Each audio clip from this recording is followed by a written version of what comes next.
Good afternoon, everyone. My name is Douglas Rocha. I'm a research fellow for nuclear studies at the Institute for Strategic and Defense Studies. For those who join us for the first time, IESD is a research institute at the University of Lyon 3 in Lyon, France.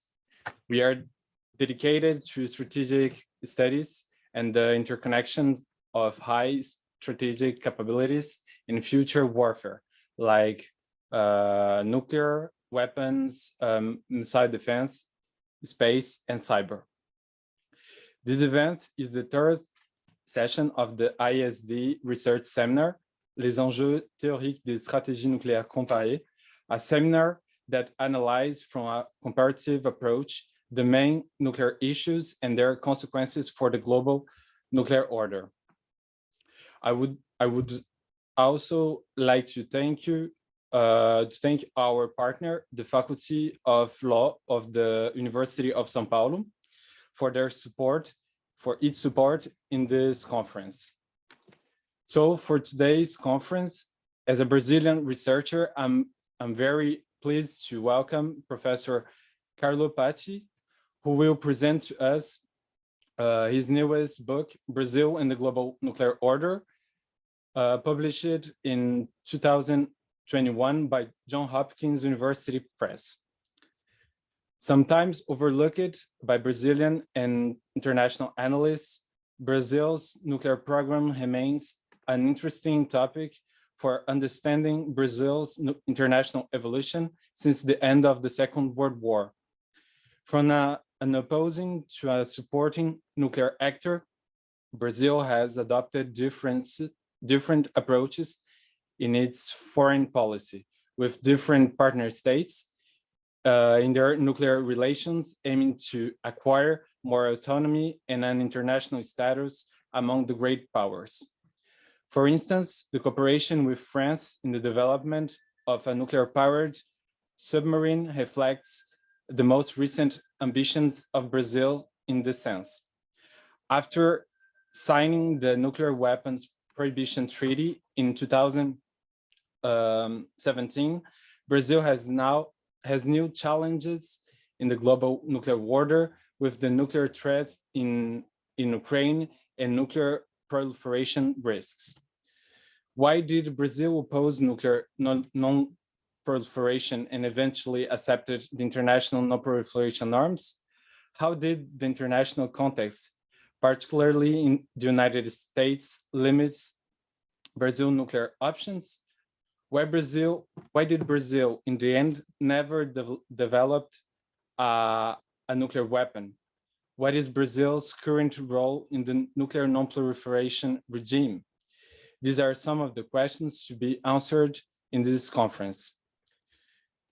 Professor Patti is a professor of international relations at the Federal University of Goiás in Brazil, where he coordinates the graduate program in political science. He received his PhD in History of International Relations from the University of Florence in 2012. His research focuses on Brazil's foreign policy, Brazil's nuclear history, international history, nuclear diplomacy, and international security. In 2015, the British Academy awarded him with the Newton Advanced Fellowship. Before we starting, we remind the audience that you can send questions in the Q&A section or directly holding the hand. Professor Patti, the floor is yours. Thank you very much, Douglas. Thank you very much, Professor Davila and all the ISD for the kind invitation. It's a pleasure and honor to join you today and to have the opportunity to present my research on nuclear Brazil. The book I'm presenting today is actually the fruit of a long period of research that embraced both my PhD and my postdoctoral studies. And as you can see by the title of my book, the book deals with the position of Brazil in the global nuclear order since the beginning of the nuclear age until 2018. And the main issues I deal with in this book are why Brazil did seek nuclear autonomy and what's nuclear autonomy for Brazil, and why Brazil doesn't have a nuclear bomb, and if there was any plan to build a bomb in the past, and who was also the possible collaborator, the possible partner of Brazil in this endeavor. And then I would like one of the goals of my book is also understanding better and explaining better Brazil's attitude towards the regime of nuclear non-proliferation. As Douglas mentioned, Brazil has first opposed the NPT, but later joined it in the late 90s.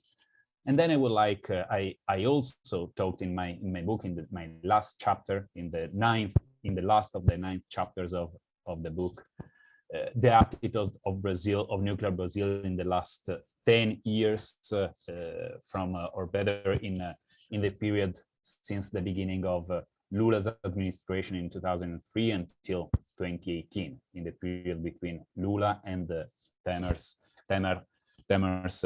terms. So this book is part of an historiographical effort made in the last 15 years by a research group composed by several research centers, and that coalesced in the Nuclear Proliferation International History Project, based both in the Woodrow Wilson Center and the Università Roma III in Italy, and is an historiographical effort. This is part of an historiographical effort for understanding better Brazil's nuclear history, but also for understanding better the role of the global South in the nuclear age. And this effort has been made possible above all because of the declassification of several archives around the world.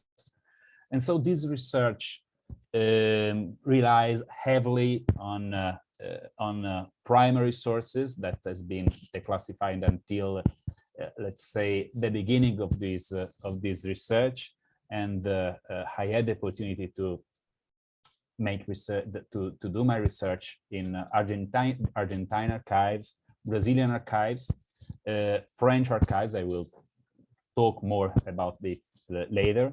In Italy, South Africa, United Kingdom, United States, and West Germany. So all those countries, with the exception of China, are all the countries that were the main partners of nuclear Brazil, or that were the main potential collaborators of nuclear Brazil, as it was the case of South Africa.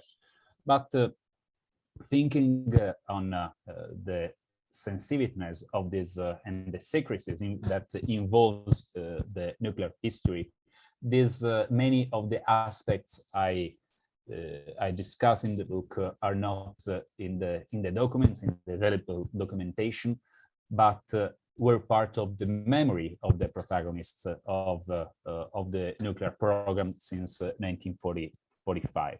So this book also relies on oral history interviews with scientists, diplomats, politicians. There are 2 former Brazil's presidents that were part of the interviews, and military officials that had a key role also in the history of the Brazilian nuclear program. And of course, this book heavily relies also in the existing literature on the Brazilian case.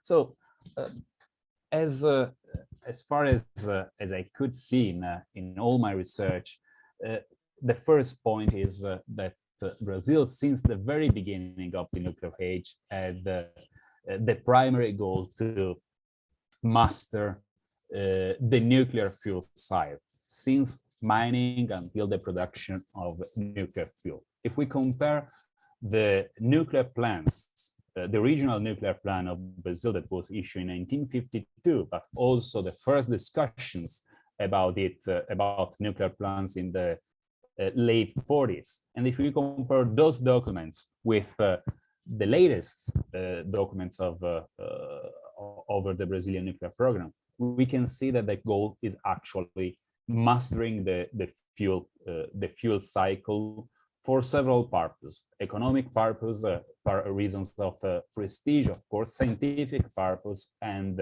so on. So the documents show that despite several unfortunate circumstances for the Brazilian nuclear program, the goal has always been kept the same: reaching nuclear autonomy, understanding autonomy as the capability by Brazil to master the nuclear fuel cycle, considering that Brazil has one of the richest reserves of thorium in the world, and also has the sixth now known reserve of uranium. So this is the first consideration, and the book deals also with the evolution, with those ideas of autonomy, and with the evolution of the plans, how the technological choices evolved during this long period, and above all, how did Brazil, and if Brazil, reached a form of nuclear autonomy. So this is important to compare these two images, the two pictures. The first picture is of the early 50s from the archive of the father of the Brazilian nuclear program. And the second one is one present today in the website of the Brazilian Navy, that actually the main actor, or one of the main actors for the mastery of the nuclear fuel cycle, and also in running the Brazilian nuclear program today. So how it could be possible to reach autonomy in this long period?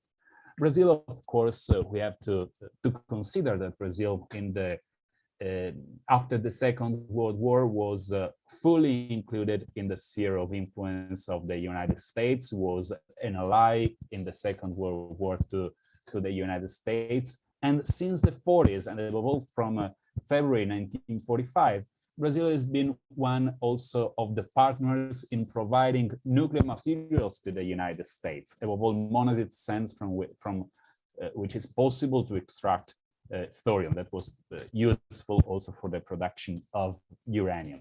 And the United States, being the first nuclear power state, and also being a natural partner for Brazil, for geographical, for political reasons, for social reasons, above all after the collapse of the Great Britain, also in Latin America, the United States was considered the main partner for Brazil. And Brazil attempted since the beginning, as I show in the book, to collaborate with the United States, relying on a specific principle, the principle of specific compensation. If Brazil cedes or transferred, while Brazil transferred its atomic raw materials to the United States in compensation should transfer to Brazil knowledge, material, and equipment for developing the tiny Brazilian scientific sector, and above all, of course, a nuclear sector that Brazil was developing. So at the very beginning, the idea from the Brazilian scientific community was to collaborate with the United States, and it was clear in the 40s and the early 50s. Above all, considering a period when the United States limited strongly its cooperation because of the secrecy imposed by the McMahon Act, by the first atomic act ruling the atomic sector after the Second World War. But Brazil, when it was clear in the early 50s that that the United States was not available to cooperate with Brazil because it sought other partners. And Brazil sought other partners during its whole history whenever the United States was not available to cooperate with Brazil. Because just for giving few examples to you, Brazil attempted to cooperate with the United States in the early 50s without a great success, because obtained less than what Brazil wanted.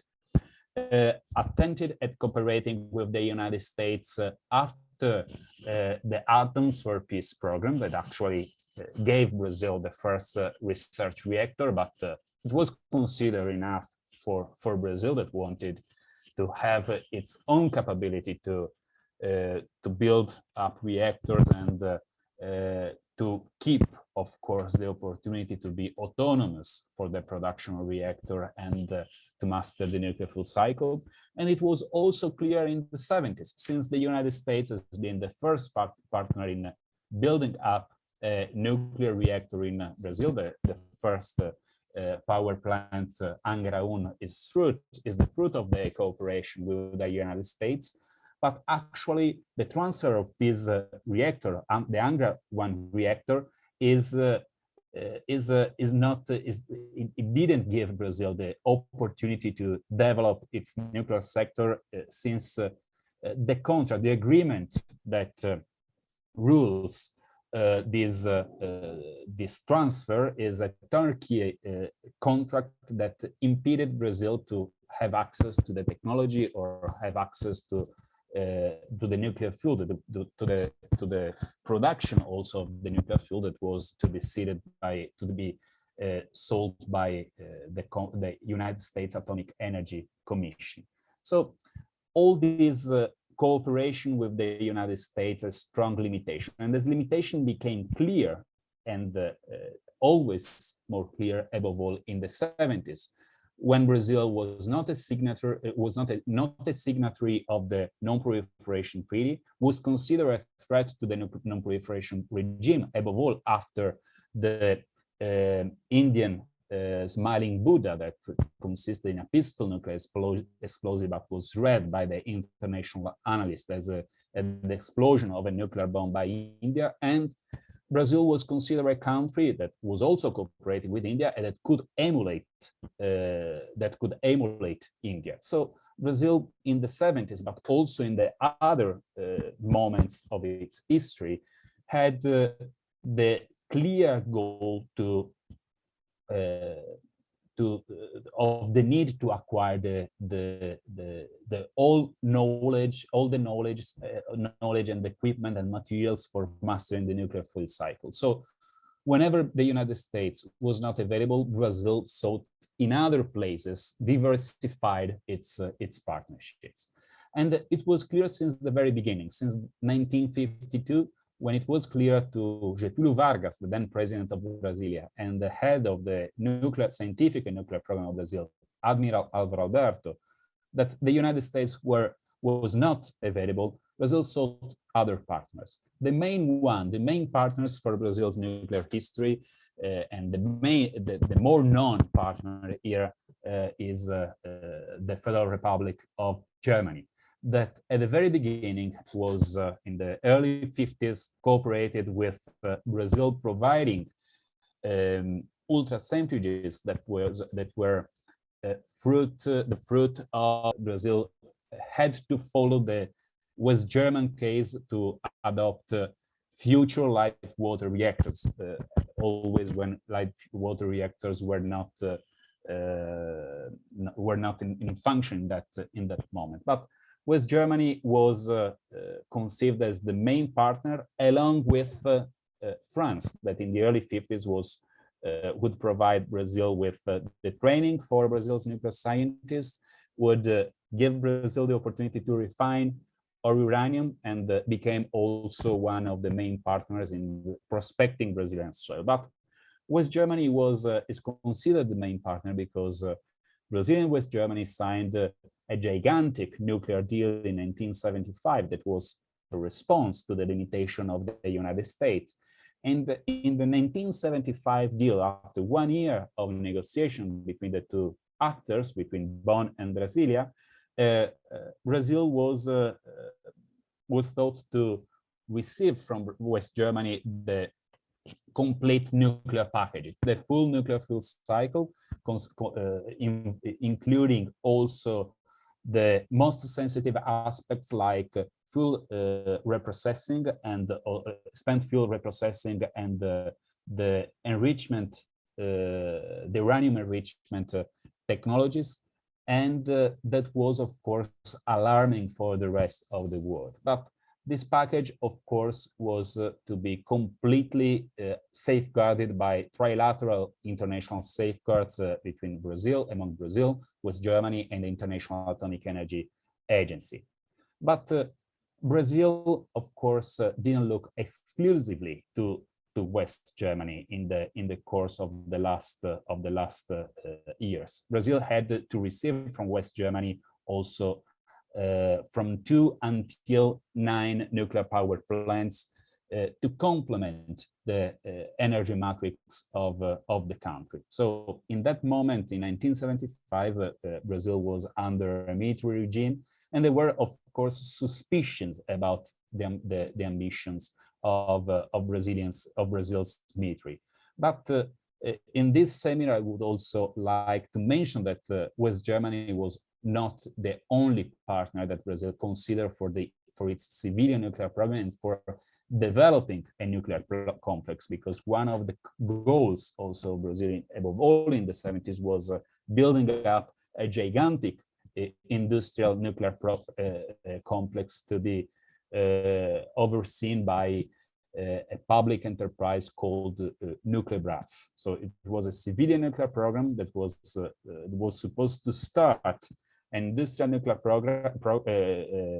complex, but the partners that have been considered were not just limited to West Germany, but the other potential and main partner that has been considered has been France. And France, I would like to discuss further on the French case, since in other book talks I had not the opportunity to talk about that, and I think this seminar could be the best opportunity to talk about that. Usually, France is not considered in the literature of the Brazilian case a key actor for Brazil. In the book, and relying above all on two kinds of sources, I explored more the Brazilian-French connection and the possible partnership that Brazil could build up with France. What I've written in the book is present in the classified documents present in the La Courneuve archive of the French foreign minister, and it covered the period until 1975. I had the opportunity to go there in 2015. But I think the best part of the French documentation is not present in the French archives, but actually is present in the Brazilian archives, since, as you know, the documentation of the Commissariat à l'Énergie Atomique is not so available as far as I know. So many key documents of the French side are present in the Brazilian archives, and above all in the personal archives of many key people that acted above all between the 60s, the 50s, and the 70s. So Brazil's personal archive, like the archive of the so-called Tsar of the nuclear energy in Brazil, Paulo Nogueira Batista, who was a diplomat, who was also the first president of the Brazilian nuclear energy enterprise called Nucléaire. His archives is fabulous because he had all the records of the cooperation with France since the 50s. And of course, the archive of Foreign Minister Antônio Azevedo da Silveira, who was foreign minister from 1974 until 1975, and of President Geisel, who was the president until 1974 and 1979. Usually the narrative about the Brazilian-French cooperation relied above all in some rumors about the possibility to cooperate between France and Brazil in the 70s. In an interview between that Minister Azevedo da Silveira gave in the early 80s, it told that France was supposed to be a partner for Germany, but there were limitations inside Brazil. Actually, the history is a little bit more complex, since the French-Brazilian cooperation, I think, was and is quite more solid than it seems. Since, as I told you earlier, Brazil and France signed agreements for cooperating in the nuclear field in the 1950s, in the field of mining and also in the field of refinement of atomic cores. But until the 70s, more or less 60% of the French nuclear scientists has been trained in France, above all in Saclay, Grenoble, and so on. So there was a very intimate connection between the two countries. And usually the cultural and scientific connection are very strong between France and Brazil, as you know. But the nuclear field was not excluded from it. So France, we can say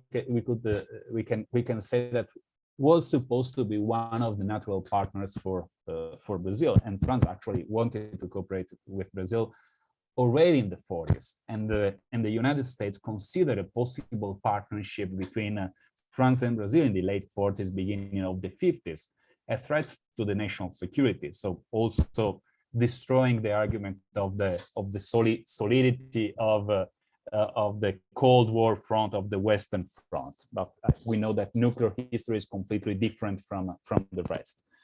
And it can be strange, but above all, contrasting with the existing literature of the French-Brazilian relations in the early 60s. Usually we have a narrative that tells us that the relations between the two countries were at their lowest point. But the exception, I think, is in the nuclear field, because the French were supposed to be the partners of Brazil in building up the first natural uranium reactor in 1962. Actually, Brazil reformed its nuclear sector in the early 60s. That is a period that coincided with the political crisis that characterized Brazil between 1961 and 1964, in the moment of the coup. But the nuclear ambitions were quite strong in that moment, with a very strong chairman of the Brazilian Nuclear Energy Commission, that was Marcelo da Mídia de Souza Santos, that was one of the pioneers of nuclear physics also in Brazil. And in 1962, he signed a deal with the Commission de l'Énergie Atomique, and both the French-Brazilian cooperation should result in the common construction of natural uranium reactors, and also, of course, geological prospections. And probably the most interesting aspect of this kind of cooperation is that, according to the Brazilian documents, is that France was available to transfer to Brazil unsafeguarded plutonium. It was supposed to be used for the future thorium reactors of Brazil, but actually it was an important material without any possible international safeguards. And this kind of cooperation fit in the ambition of Brazil, that didn't want, since the 40s, to be controlled by external actors, that wanted a nuclear program completely free from external observators. And it explains also the current attitude of Brazil's nuclear scientists and the policy of nuclear Brazil today. So in the 60s, also after the military coup of 1964, it's important to observe that during the visit of President de Gaulle in 1964, that happened a few months, 2 months after the military coup, the French and Brazilian nuclear scientists and nuclear authorities were discussing the continuation of the cooperation between the two countries. So in 1966, Brazil set up a thorium group for exploring the possibility to build up thorium reactors at the University of Minas Gerais in a specific research center in Belo Horizonte. This group, let's say that lived and was kept alive until 1971, until Brazil opted for light waters reactor, and that decision has been strongly criticized by many Brazilian scientists. So this is the, and I wanted to underline these different phases for understanding and for showing the importance of France in Brazil history, and also the potential importance of France in the moment when Brazil was deciding over the main partner for developing its nuclear program after the decision of the establishment of a complete nuclear program has been taken in early 1974. So in early 1974, actually, Brazil didn't decide over West Germany as the main partner. But since the beginning of the 70s, actually, Brazil had a continuous channel of communication, kept an open channel of communication with the French autonomous authorities, above all with André Giraud. We had many visits of Giraud here to Brazil. Also, Bertrand Goldschmidt came several times here.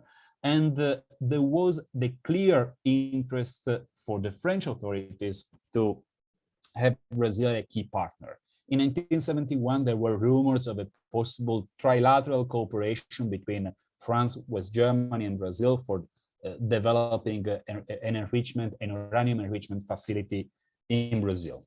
And then after this moment, when it was clear also for non-proliferation concerns that France was not available to say the gaseous diffusion enrichment technology to France, France decided to opt for proposing to Brazil to join ERODIF.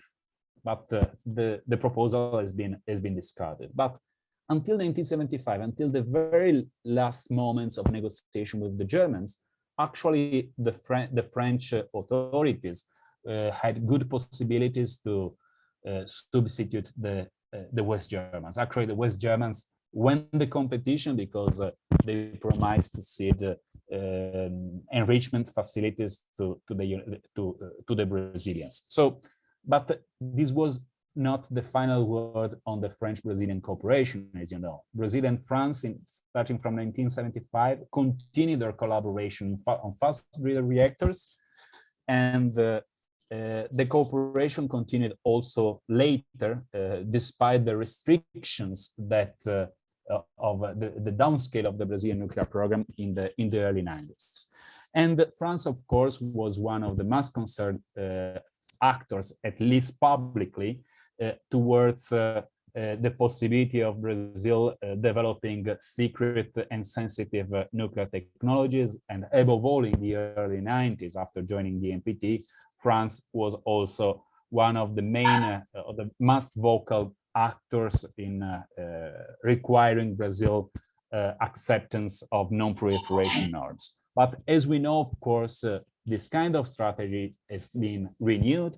And in 2008, as we can talk better later, Brazil became a strategic partner for France in the construction of submarine, and France has a key, has a crucial role in the construction of the future fleet of nuclear submarines for Brazil. So I wanted to explore a little bit more, and I think that in the Q&A session we can talk more about it. But as I mentioned before, non-proliferation concerns were common not just to the United States, but also to other countries. And it was the case. The Brazilian-West German agreement, actually, we can say that collapsed for financial reasons, but also for the non-proliferation concerns that also were present in West Germany. West Germany decided not to cede ultra-centrifuge technologies to Brazil because it was considered quite sensitive, and decided to use very complicated measures to transfer all the technologies to Brazil. So because of these kinds of limitations that were present in international context, above all from the non-proliferation norms imposed by the so-called global north, above all the Non-Proliferation Act imposed by President Jimmy Carter in 1978, that imposed the exclusion from the trade from nuclear, the trade of nuclear, of sensitive nuclear material from those countries that didn't accept it full scope safeguards. Brazil decided to look at other countries. Other countries in old history, in the early 70s, Brazil attempted at cooperating with Israel, for example. In the late 70s, cooperated with countries that had an ambiguous position in the nuclear field, despite being parties of the NPT, like Iraq, for example. Brazil cooperated with Iraq and transferred uranium dioxide to Iraq in exchange with money and oil.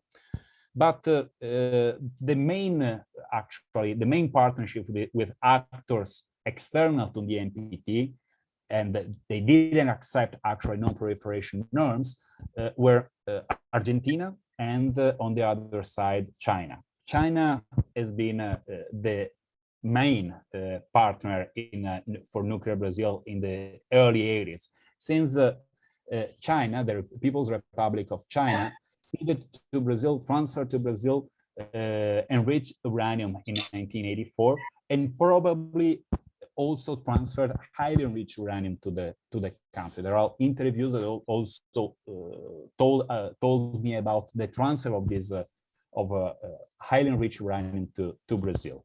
But of course, Brazil didn't reach autonomy and the mastery of the nuclear fuel cycle through the external cooperation. The Brazilian way to reach autonomy was to focus their attention on the national and indigenous unsafeguarded facilities. So starting from 1979, as a reaction of the limitation of the external partnership and of course of the limitation for the non-proliferation concerns of the international community, Brazil decided to set up a parallel nuclear program, because there was a civilian nuclear program that was completely safeguarded under the IEA safeguards, but many research centers in Brazil were not covered by international safeguards. So through the cooperation between military and civilian research centers, actually Brazil decided to, let's say, fill the gaps all the gaps that the civilian nuclear program created. So Brazil decided to work on alternative enrichment technologies, like the laser enrichment technology that was the fruit of the cooperation between the Air Force and the University of Campinas at first, and then the University of Facilities of the University of São Paulo, and then at the very end, starting from the 80s, in laboratories of the Air Force in São José dos Campos. There was another effort, and it was the successful one, the cooperation between the former Institute of Atomic Energy of the University of São Paulo, that was absorbed by the Nuclear Energy Commission in the early 80s, and the Brazilian Navy, that had the goal to build nuclear submarines.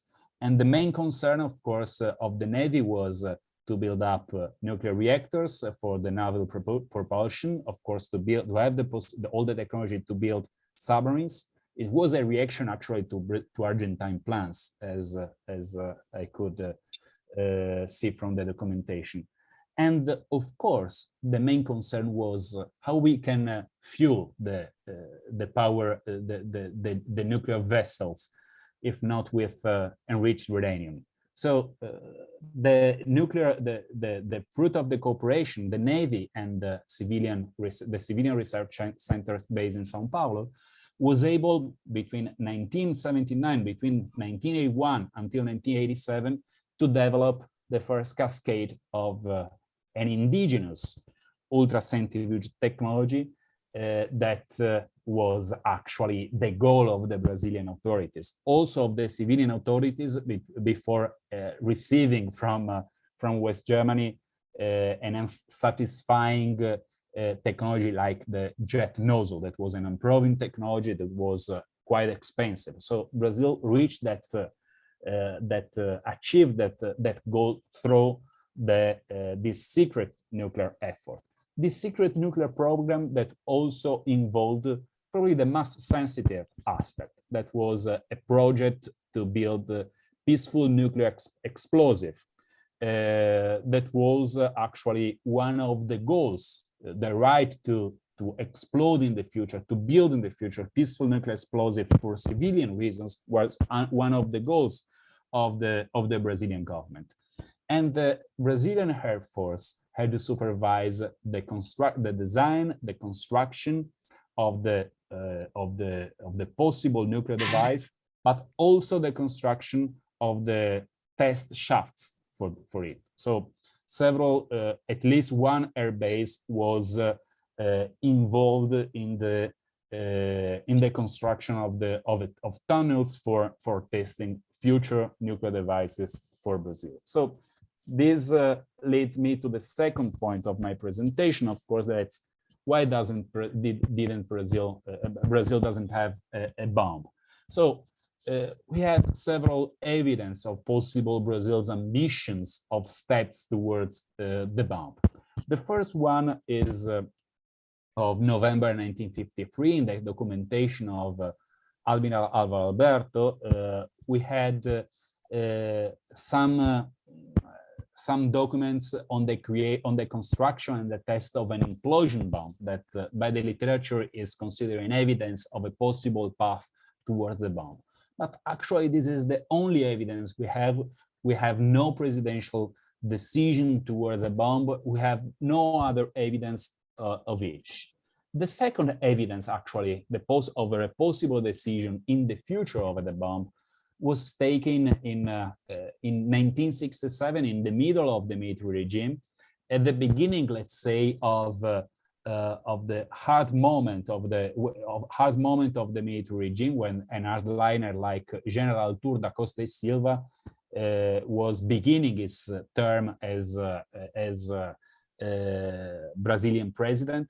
And in that moment, when a new nuclear policy was being designed,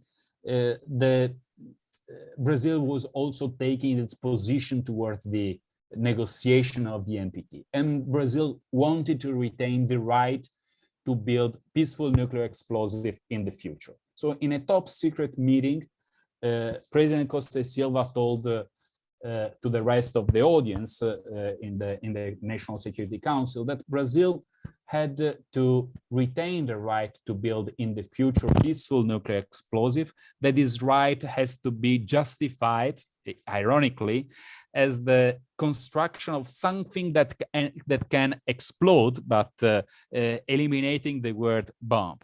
Actually, Brazil wanted, in the negotiation of the NPT, convincing the rest of the international community that if the United States and the Soviet Union had their peaceful plan, their plan for peaceful nuclear explosive, Brazil had to retain the same right.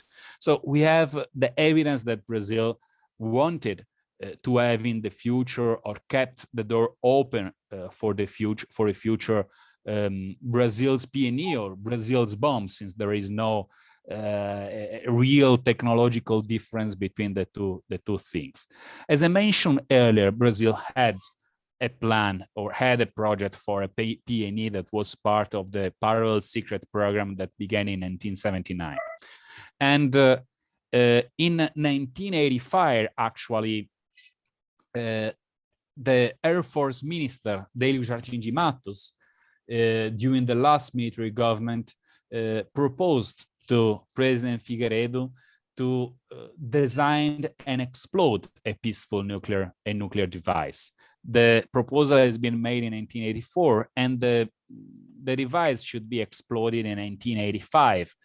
As a form also, as far as we know, the date should be 15 March 1985, that coincided actually with the inauguration of the new civilian and democratic rule. So it was a form of manifesting to Brazil and the international community the legacy that the military regime was giving to Brazil. So it was a signal of prestige for Brazil. But actually the proposal was discarded, not because of the lack of technical reasons and maybe material reasons, because Brazil had received some sensitive material from China, but above all because Brazil was constructing a very peaceful relationship with Argentina, and the reaction by the international community could be very, very, very tough. And the last word, we can say, has been given by President Collor de Mello in September 1990, when he actually filled the nuclear shaft that was actually present in the Air Force base in Serra do Cachimbo in northern Pará. So we had the evidence, we had also the evidence of the existence of this kind of hole that was supposed to be the test shaft for the bomb. So the final word over that was given by President Fernando Collor, democratically elected in 1990, in 1989, and that was took this decision, and was the beginning also of a revolution in the of the attitude towards the non-proliferation regime. The attitude towards the non-proliferation regime is the third point of my presentation, because Brazil at the beginning was a staunch promoter of nuclearization during the last part of the democratic rule between 1961 until 1964. Brazil promoted the denuclearization of Latin America. It was also a response to the French nuclear tests in Algeria. Brazil in 1961 proposed to exclude from the Cold War logics both Africa and Latin America, proposing a nuclear weapons-free zone that embraced the two areas and deeply and publicly criticized the French test. But the real move that Brazil made was during moving right after the Cuban Missile Crisis that has been perceived as a threat to Brazilian national security. So a possible response to this kind of threat was the denuclearization of Latin America. And it's for this reason that Brazil proposed the creation of a Latin American nuclear weapon-free zone. And that proposal was kept by the diplomatic authorities, even if the proposal shifted actually from Brasilia to Mexico City in 1963, but Brazil defended that option in 1964. I tell from the diplomatic point of view, because both the military and the scientists, that were the same scientists that defended the cooperation with France, were extremely critical, were against the possible cooperation with the possible denuclearization. That for them meant actually giving up not just the bomb, but also the establishment of a nuclear sector. And this was a criticism present not just in Brazil, but also among Mexican scientists. So this kind of position actually justified the following position of the military regime. That actually in 1964 was not a turning point, but a criticism against denuclearization was already present in Brazil's society and among the Brazil's decision makers, above all the nuclear authorities. So it justified, and that position, the defense of peaceful nuclear explosions and the need not to have a nuclear non-proliferation regime that discriminates between nuclear and nuclear countries with different sets of obligations, justified Brazil's long opposition to the Nuclear Non-Proliferation Treaty from 1968 until 1908. So Brazil was one of the staunch defenders, along with Argentina. It's important to underline that because Brazil and Argentina had a common position towards non-proliferation norms starting from 1968 until 1984. So they always met, they created a common position constantly in that period, despite the possible existence of a rivalry that was an external perception of common threat between the two countries. But things changed between the two countries, and actually the two countries began to think about their possible own way to create a bilateral regime of non-proliferation, a bilateral system of nuclear inspection, and the creation of also of a feeling of trust between the two countries. Actually, Brazil and Argentina had several hurdles. The main hurdle was the threat to their relationship given to the construction of an enormous hydroelectric dam existing in trilateral borders between among Argentina, Brazil, and Paraguay, where today is located the hydro plant of Itaipu. After that, in 1979, there was a diplomatic solution to this problem. In 1980, during the military regime, Brazil and Argentina began a strong rapprochement with an agreement in the nuclear field. And in those years, the two countries began secretly to discuss about opening up the nuclear facilities to each other, inspectors, and between 1984 until 1991, there were the seeds of the creation, actually, of the so-called ABACI, that's a system, a bilateral agency for control and inspection of nuclear materials and facilities in both countries. So in 1991, with the two democratic governments, but relying on the heritage of a previous dialogue between the two countries, actually Brazil and Argentina decided first to renounce mutually to peaceful nuclear explosives, second, to open to each other all the facility to inspections like in the regime with full scopes nuclear safeguards. And third, in 1991, they decided, after establishing this bilateral regime, actually to open the regime to also international inspectors, following a little bit the example of Japan, the example of Euratom, and having joint and common inspection with inspectors of the International Atomic Energy Agency. So it was through an agreement that was signed in 1991, and it was ratified in 1994. This opened the path for the two countries also to accept fully the Treaty of Tlatelolco that has not been accepted earlier.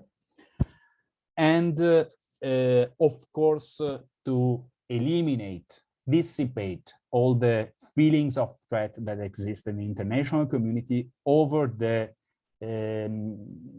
ambiguous nuclear ambition activities existing in both countries. Both Argentina and Brazil had in their past secret nuclear programs for developing enrichment technologies, like the project of Pilcanilleu in Argentina, or the project of the Navy project in Brazil. But Brazil, of course, had also the PNE project that Argentina didn't have. So this agreement didn't mean accepting the NPT, but accepting the key aspect of the non-proliferation regime for Brazil and Argentina, since they actually gave up nuclear weapon ambitions, and above all, they opened their programs to international inspections. And the following step, actually, for Brazil, Argentina took this decision a little bit earlier, was adhering to the NPT. It's interesting to see that NPT adhesion actually was not didn't have very high costs for Brazil, since Brazil accepted the NPT actually in a condition of latency. Brazil was a country with mastering sensitive nuclear technologies. Brazil had an enrichment project. Brazil mastered also in a laboratory way the spent fuel reprocessing that was also part of the secret nuclear program of that began in 1979. And so Brazil joined the NPT in a gradual way without very high cost, even if the decision to join the NPT was strongly criticized by political forces, by several military, but actually this strategy was not a new strategy. In the book, I show it because Brazil was ready to accept non-proliferation norms. And for example, joining the nuclear suppliers group already in the late 70s in exchange with the possibility to be recognized in a third category in between have and have not state, or better saying, in the category of states, of countries that had the opportunity to master completely the nuclear fuel cycle. So countries that were autonomous in producing the nuclear fuel and that were autonomous also in producing nuclear energy. And that was actually the condition of Brazil when it joined the NPT. It's interesting to see that the protagonist in both cases, in the late 70s, when that proposal was secretly submitted and was secretly proposed, and the proposal to join the NPT in 1988, one of the key characters was the same. Foreign Minister Luis Felipe Lampreia, that was the right arm actually of Minister Silveira in 1978, and it was Foreign Minister of Fernando Henrique Cardoso in 1997. So concluding my presentation very briefly, in the last 10 years, Brazil participated in the second nuclear age with pharaonic nuclear plants, with the Plan 2030 that has been submitted in 2007, when beyond the completion of the third nuclear power plant and the second nuclear power plant, fruit of the cooperation with West Germany, there was the proposal to build more nuclear power plants in the future. Actually, right now, Brazil doesn't have yet a third nuclear power plant. That has been one of the objects of also of the corruption scandals of the so-called car wash, of the nuclear car wash.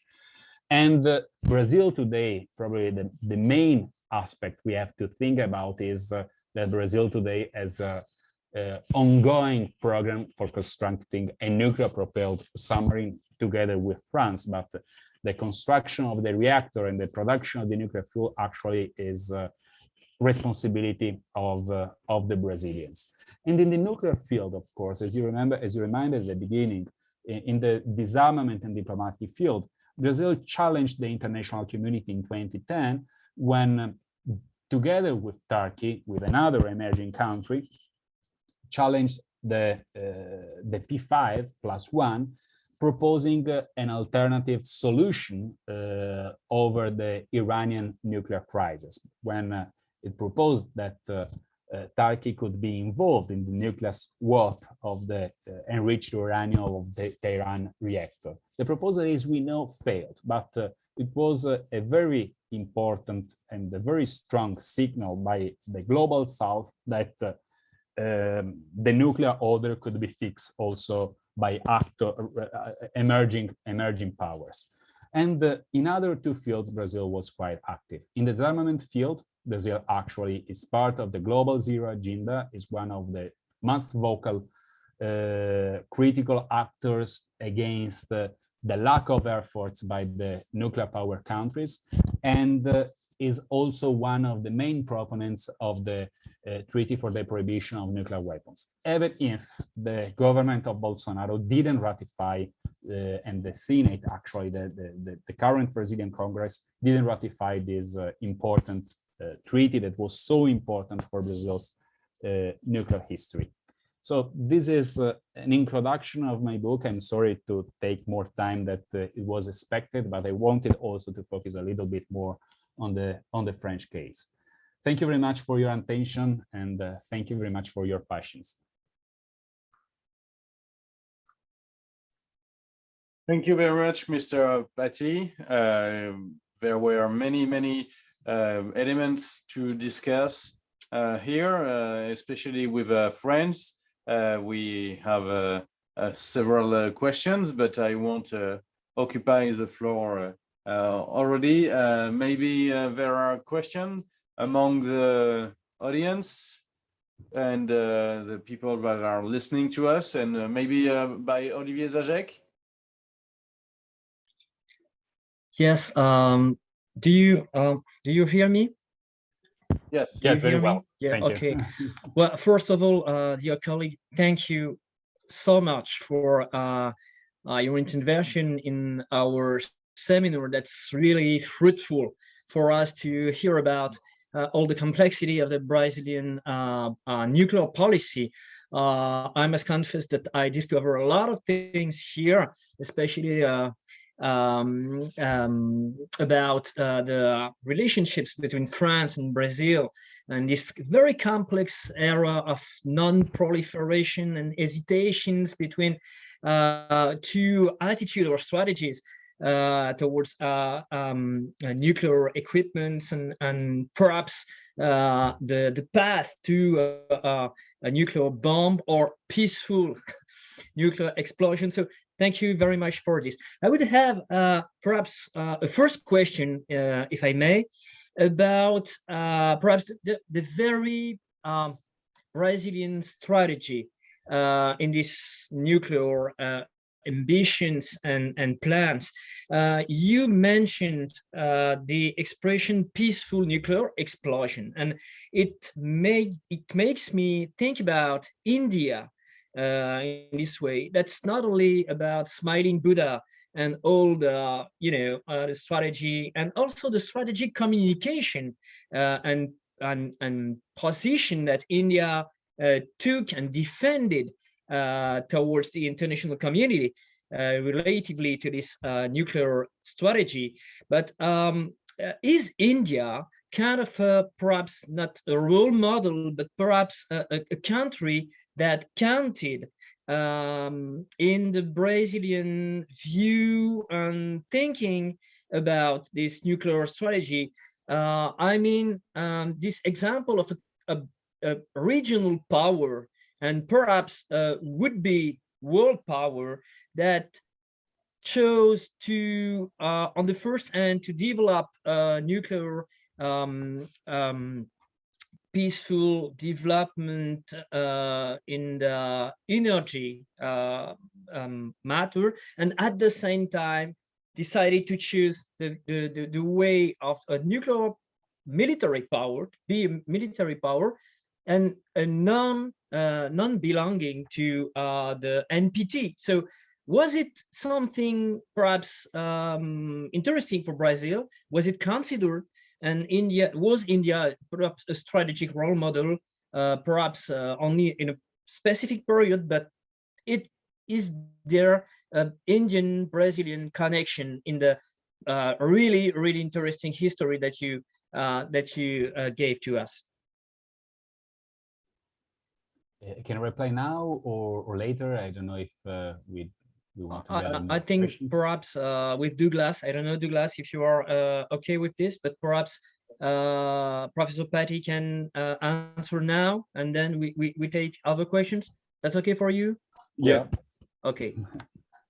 For me, it's great, and thank you for the question, because it's something that I wanted also to hadn't the possibility to touch upon during my my presentation. Of course, the Brazil's nuclear history is much more complex than it seems by the presentation, but India actually was a partner for Brazil, and it wasn't a partner just from the material point of view, but it was also this kind of partnership between Brazil, India, and we can say also between India and Argentina on the other side, was a partnership given by replying to the international context. Of course, India was a neutral country, a non-aligned country, but was one of the countries that more than the others, had a vocal position against the nuclear proliferation treaty, and he defended, as Brazil did, actually, the right to develop in the future a peaceful nuclear explosive.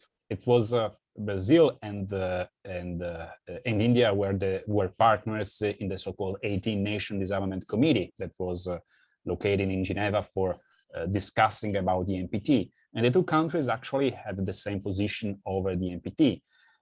I don't know if this is a good point, because I don't know if India actually is the model or Brazil is the model, because actually Brazil defended the idea of developing the PNE without external cooperation since 1965, during the negotiations of the establishment of the nuclear weapon-free zone in Latin America. And actually, in Brazil's interpretation of the treaty that Brazil signed and ratified, but actually it didn't come into full force, Brazil's and Argentina's interpretation was that both countries had the right to develop peaceful nuclear explosive. So this was the same kind of argumentation that has been defended also by Brazil together with India. Brazil and India since the mid-50s has the same position also about aiding the third world in developing nuclear energy. And in this way, it's important also to underline that Brazil and India actually signed an agreement for cooperation in 1969 that was not effective because of the lack of possibility and of all the geographical distance between the two countries. But from 1969 until 1975, the two countries actually cooperated and had ambitious plans for cooperating in the nuclear field, above all in the production of heavy water, through the cooperation of military officials that have to be trained in India and Indians that had to come to Brazil. When the PNEs, the Seminaire Buddha, actually exploded, the Brazilian public opinion actually was not very concerned, actually celebrated this great effort by another country from the third world. The main concern was that several elements, above all in the military and some politicians, even during the military regime, they thought that the Argentine and the Indians could collaborate for a PNE. Actually, I think 10 days after the Smiling Buddha, there was a tour of the Indian foreign minister in Brasilia and Argentina, and actually they discussed about the possible cooperation also in this kind of field. So the cooperation was common. The strategy of the communication strategy was common as well. And something that's also interesting is that the communication channel was fully existing and was kept alive also in the following periods, above all until, let's say, 1997. There was a delegation actually of Indians that came to Brazil in 1996. In 1996, India and Brazil signed an agreement, a memorandum for understanding for cooperating in the nuclear field. And actually Brazil's authorities showed the secret facilities for enriched uranium to the Indians. So there is this kind of common view of the non-proliferation regime that is unfair by the Brazilian, remains unfair by the Brazilians, and this common perspective that remained the same until the explosion of 1997 and 1998, when this kind of cooperation was stopped. But of course, there are several and common roots of the position between the two countries. Thank you very much for those insights. That really illuminating. Thank you very much. Thank you for your question. So, is there any other question? I have one question. We know that next August we will have the next NPT RevCon, and we know also that Brazil signed the nuclear weapons prohibition treaty and it has disarmament course in the framework of NPT and against the P5. We can say this. How do you see the current political position of Brazil in this debate, and how do you think Brazil will position itself in the next NPT RevCom?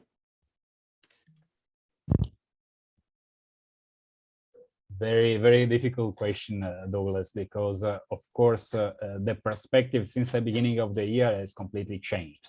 So this is as many analysts are telling us, this NPT RevCon that has been postponed because of the pandemic will not be an ordinary NPT RevCon because of the war in Ukraine. So if the main topic before that for Brazil was the push for disarmament and the criticism, the constant criticism towards the lack of efforts of this from the P5. In this moment, I think that the Brazilian position and Brazil, let's remember, was also object of criticism because it didn't accept the additional protocol for international safeguards. In the next months, I think that actually the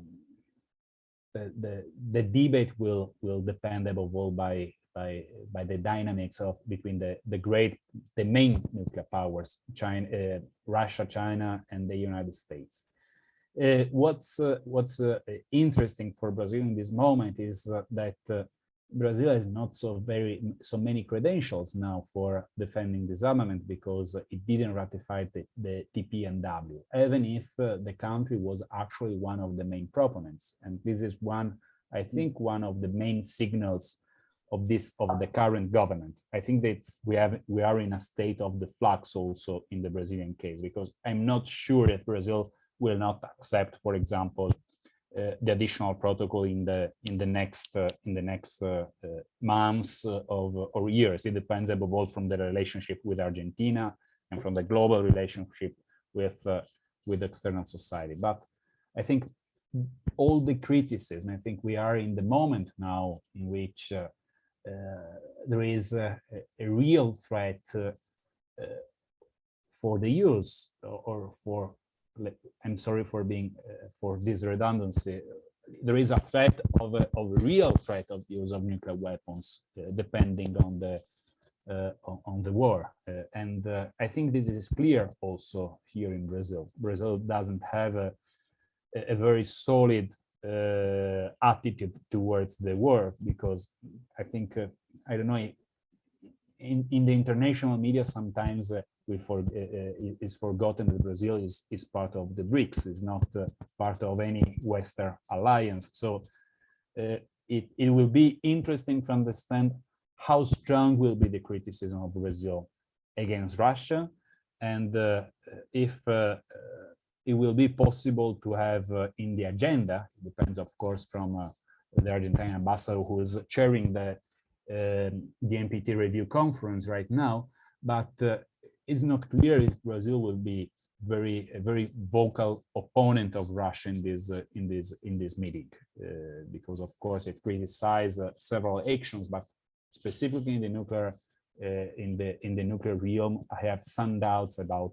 a possible strong position of Brazil. So I'm sorry not to have the possibility to give you a clear answer on that, because I think in the next weeks we will have several different positions, and I think there is a strong dialogue within the Brazilian Foreign Ministry, in the Brazilian Navy, that actually the main actor in the nuclear field and has a key role also in that, and among some Brazilian politicians.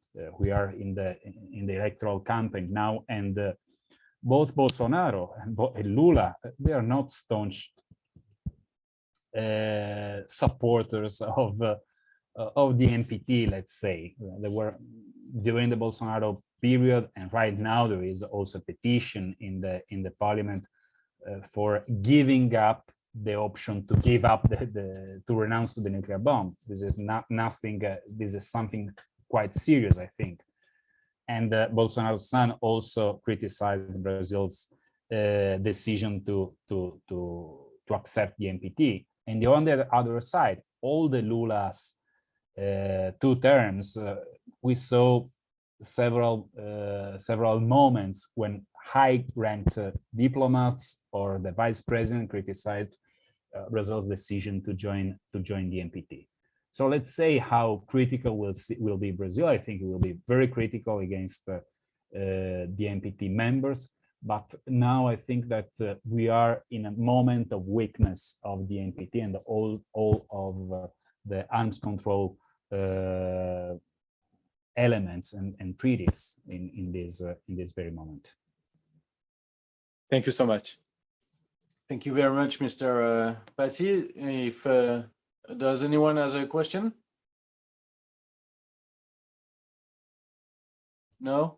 So a few comments on what you say. It's really very enlightening for us to see the policy of proliferation precisely of Brazil, because it corresponds to the period of activity of France, to the seeking of partnership, to diversify partnership and cooperations in nuclear field, and both military and civilian. And there are names that are really appealing to French ears, like Mr. Perrin, Giraud, Goldschmidt, and all the people that are around the nuclear program. It's not surprising that you didn't get much from the Ministry of Foreign Affairs in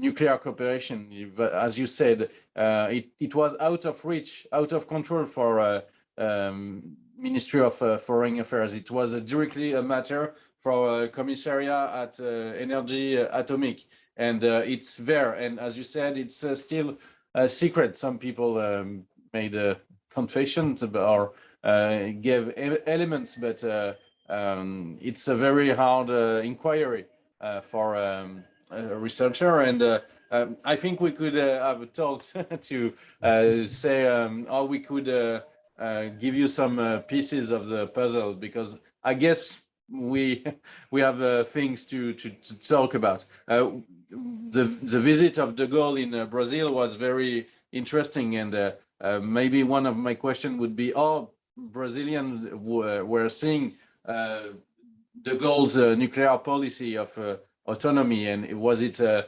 locomotive for them, an example to follow? And that was very interesting, especially 2 months after the coup d'etat of the generals. But one thing that was really interesting, that you said France proposed to join Eurodif, and this is very interesting. So when was that precisely? It was in several moments, actually. It proposed to sell the shares of Eurodif. Yeah. The first time in 1971, if I'm right. Very early. Very early. And the second time was in 1974 or 5, also coinciding with the, I don't remember when Spain abandoned Eurodif, and I think Iran was also abandoning Eurodif. Yeah. I think in 1979. And there was also an Italian proposal to acquire its shares of production of Eurodif. But the Brazilians were not happy with that kind of solution. Actually, the Brazilians wanted to have their own enrichment plans, but they were very they kept their eye very curious about what was happening in Europe in that moment. So they followed and tracked very well what happened in Paris, and what happened also among at the establishment of Urenco. So it's quite important to keep in mind that Brazil was an actor that was considered. Brazil actually was the first client of Urenco. It's not something that is usually remembered, but this is so. In that sense, Brazil was a very interesting client partner for all this kind of efforts made in Europe in a moment of energy crisis and of economic crisis as well. So it's, I think it's enlightening. Of course, for me, it would be great to have access to the archives of ERODIF for looking also at the French perspective about that. But also in this case, I think it's not possible to have access to their archives. So in that case, I think for understanding the French nuclear program, sometimes I think it's better to look at the archives of Brazil.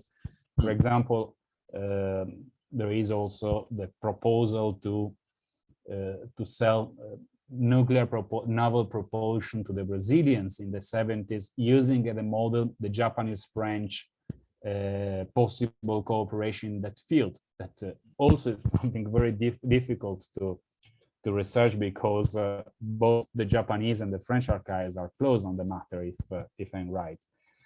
So in that field, I think it's the commercial and strategic aspects are quite interesting. And also, if I can also complement about the possible cooperation, the model that France represented to Brazil. Of course, the French bomb was a model for Brazil in terms of prestige, but also for understanding that in the early 60s that there was no future for a possible non-proliferation regime and for possible denuclearization. It was one of the arguments that was submitted to Brazil's president in 1962. It's why are we do we want to denuclearize if there are countries like France, China, probably Israel in the future that will follow another path. And in the case of strategists, actually, this is important, and I think it's quite important for you. There were several several French strategists that actually has an enormous influence for the Brazilians one, and several of them, of course, spent time here in Brazil. I don't remember very well who was the one that was trained in Brazil and then lived in Brazil for during the early years of the life, but there was a continuous exchange of strategists between Paris and Rio de Janeiro in that time. So I will be happy, and in the future I would like to explore more all these aspects of the French-Brazilian cooperation in that field. But there are several also evidence of research also in the strategic field and the strategic thought between the two countries.